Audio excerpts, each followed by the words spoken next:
রমজানে বরিশালের বাজারে আগুন, দুশ্চিন্তায় সাধারণ মানুষ। রমজান মানে সংযম, সহমর্মিতা আর আত্মশুদ্ধির মাস।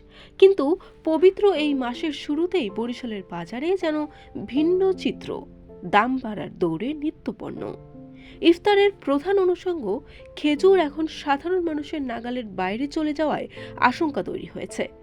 বরিশাল নগরীর বিভিন্ন বাজারে মেডজুল খেজুর বিক্রি হচ্ছে ১,৬০০ থেকে ১,৮০০ টাকায়, আজোয়া ৯৫০ টাকার আশেপাশে, মরিয়ম ১,১০০ থেকে ১,৩০০ টাকা।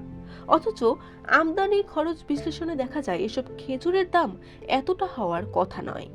ভোক্তাদের অভিযোগ, রমজান এলেই বাড়ে দাম, কিন্তু বাজার নিয়ন্ত্রণে দৃশ্যমান তৎপরতা কম। নিম্ন ও মধ্যবিত্ত পরিবারের প্রধান ভরসা ব্রয়লার মুরগির বাজারেও অস্বাভাবিক ঊর্ধ্বগতি।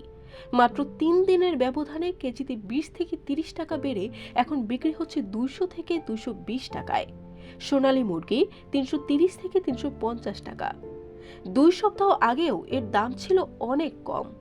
সবজির বাজারেও স্বস্তি নেই। এক সপ্তাহে বেগুনের দাম প্রায় দ্বিগুণ হয়ে কেজিতে ১৩০ থেকে ১৫০ টাকা, ছোলা ৯০ থেকে ১০০ টাকা, মাঝারি লেবুর হালি ১০০ টাকার উপরে।